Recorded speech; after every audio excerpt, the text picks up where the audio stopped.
been provided by Nicalis. Thank you. What happens when you blend Zelda with a protagonist which only wants to adventure? Just adventure. You get Ittle Dew, a game making fun of everything Zelda related and at the same time being its own little charm of joy. What's up everyone, my name is BroskiPlays and I'm here to review Nicalis' his newest puzzle adventure title for Nintendo Switch called Ittle Dew 2+.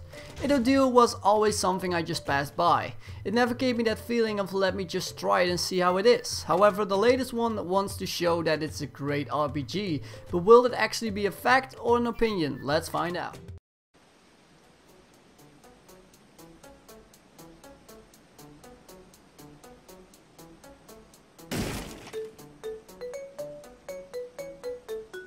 The story of Ittle Dew 2+ begins when Ittle and a dog Tipsy, don't even ask me why that's the dog's name, strand on unknown land. The raft which they use to travel is broken in 8 pieces and all those pieces have to be obtained in order to go back home. But the pieces are scattered throughout the world. They exist in all sorts of places, from dark dungeons to starry looking lands. So it's time for both to go on a grand adventure to find the 8 pieces and return to where they belong. In order to do this, they must traverse various dungeons, from the typical fire dungeon to the sand dungeon. It's all there. The first thing that noticed me are the quirky characters. Every character in this game is hilarious and wacky in one way or another. They give me a smile on my face, and especially when Ittle's dog Tipsy starts talking sarcastically. Throughout your journey you get into situations which you need help from your little dog, and that's where you get nothing in return.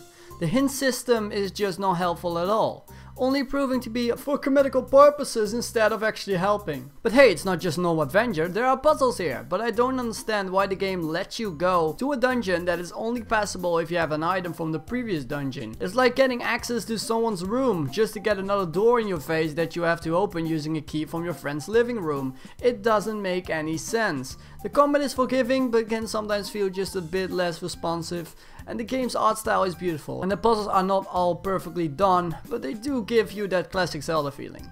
Now the story will take you probably 8 to 9 hours to complete, depending on your playstyle, and there are a lot of secret rooms to find, a cloud world to explore, and the world is pretty big. The enemies are also well designed and fit the world, and that's always a good thing.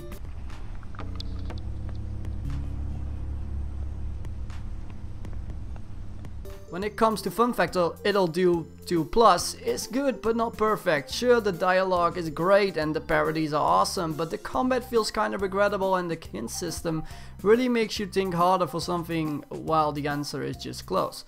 I had to search up walkthroughs on the internet one time to proceed just because the game doesn't tell you what to get or what to do.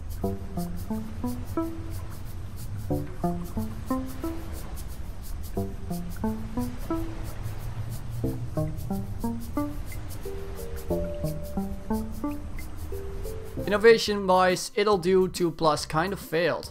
It feels not like a different experience, it feels more or less like Zelda, but in a more sarcastic way. It's not getting credit for most stuff, and a lot is taken from the Zelda franchise, and that's kind of a bummer with Ittle Dew, unfortunately. However, for what it is, Ittle Dew 2+ for Switch can provide you some great entertainment, but keep in mind that it's not gonna replace your Zelda or anything else. But if you're into quirky, fun, humorous, adventurous games, then Ittle Dew 2+ is for you. That's why I give Ittle Dew 2+ a 7.5 out of 10. It's okay for its price, but nothing really stands out, other than its quirky characters. Anyways, thank you Nicalis for sending me a review key for this review, and thanks for watching to another review. 2 more reviews to go, and the next one being Tumbleseed. Until then, this was BroskiPlays, and stay broski.